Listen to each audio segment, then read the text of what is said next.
नमस्कार. कोरुची इथून ही सर्वात महत्त्वाची बातमी फक्त आपल्या शिवराजी न्यूज या चॅनलवरती.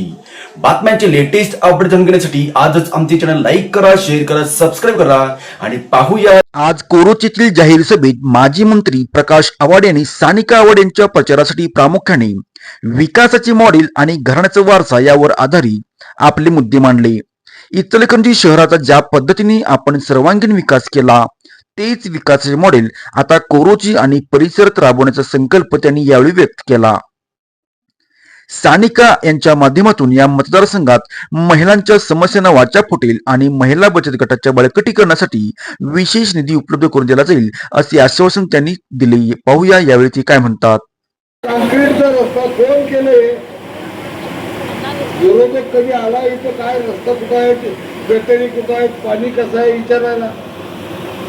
कधी या भागात त्याने बघितलंय काय चाललंय काय नाही हे विचारायला कधी आलाय? उद्योगधंद्यात काय प्रश्न आहे बघायला कधी आलाय? कामगारांचे काय प्रश्न आहे कधी चौकशी केली कोण? हे सगळं प्रश्न आला. बाकीचं काय झालं तर प्रकाशांना आठवत होतं, आता राहुल आठवतो. आणि राहुल एवढा फास्ट आहे की सगळेजण म्हणतात आता प्रकाशनापेक्षा राहुल फास्ट आहे, अन्नापेक्षा राहुल जोरात काम करायला. ऐकलं की बरं वाटतं, पोरगं जोरात चाललं. आता त्याच्यापेक्षा सानिका जोरात जाणार आहे, त्याच्यापेक्षा फास्ट काम करणार आहे ती, हा विश्वास आम्हाला आहे.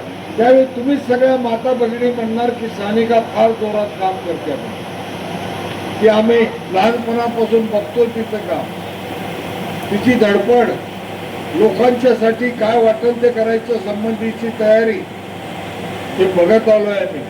आणि म्हणून विरोधक केवळ आणि केवळ एकच त्यांनी टीकेचा, दुसरं काय नाही, केवळ टीका करायची घराणेशाही.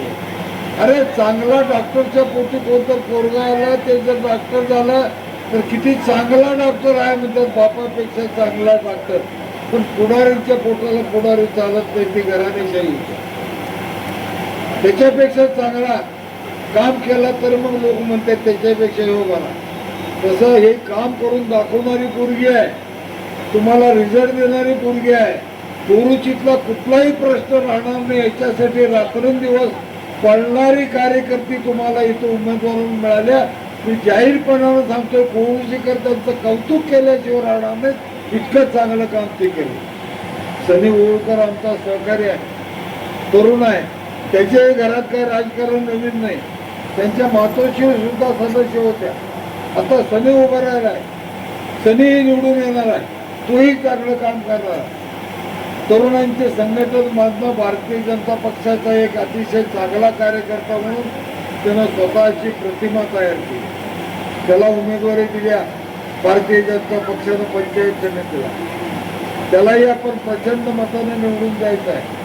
त्या गावात सर्वसामान्यांचं, गोरगरिबांचं राजकारण हे सातत्यानं तळागाळात प्रत्येकाच्या घरात जाऊन पोचवून त्याच्या घरात आमचे नेते, देशाचे सन्माननीय पंतप्रधान नरेंद्रजी मोदी यांनी विकसित भारताचं स्वप्न बघितलंय. त्या विकसित भारताचं स्वप्न खऱ्यापणानं राबवायची सुरुवात आमचे नेते आणि राज्याचे सन्माननीय मुख्यमंत्री देवाभाऊ फडणवीस साहेबांनी अतिशय जोरात गतिमान महाराष्ट्र तयार केलाय. त्यातनं घराघरामध्ये विकास गंगा नेऊन पोचवायचं काम आपल्याला करायचं. अभिमान मला सातत्यानं वाटतं, मी कार्य करतो. गाव वाढतं म्हणजे काय होतं, आमच्या गावातला किंवा आपल्या या मतदारसंघात मी सगळीकडे सांगतो, अभिमानानं सांगतो की माझा मतदारसंघ असा आहे, ज्या मतदारसंघातल्या कुठल्याही गावातलं किंवा इचलकरंजी एवढं शहर आहे मोठं, त्यातलं एकही कुटुंब गाव सोडून माझं पोट भरत नाही म्हणून गाव सोडून गेलं नाही, असा माझं इचलकरंजी आणि माझा विधानसभा मतदार. उलट जिल्ह्यातल्या प्रत्येक गावातले लोक इचलकरंजीत आले, राज्यातल्या सगळ्या जिल्ह्यातले लोक आले, देशातल्या सगळ्या राज्याचे लोक इथं आले.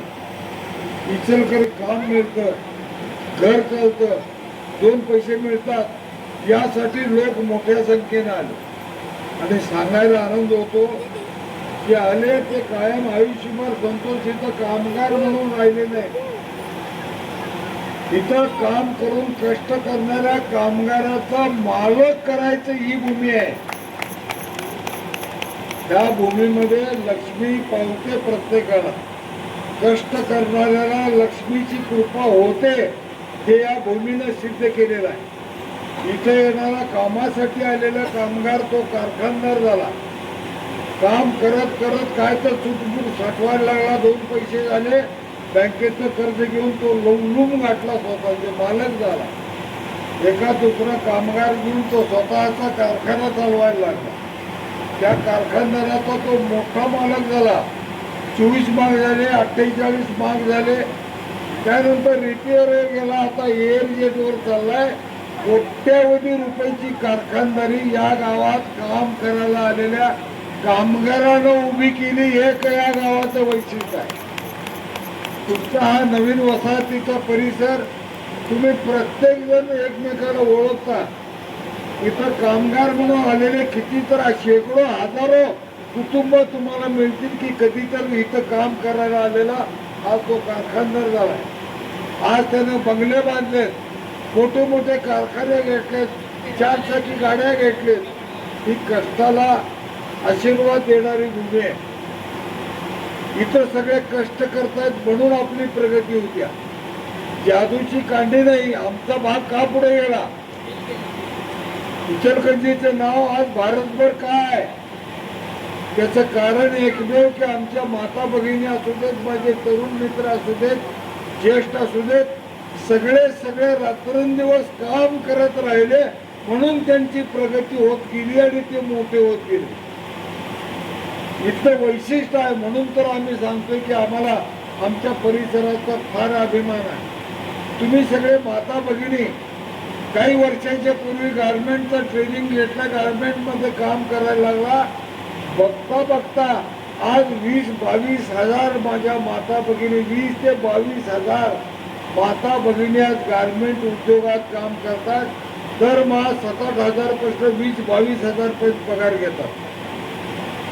अशी ही कष्टाला सातत्यानं आशीर्वाद देणारी भूमी आहे.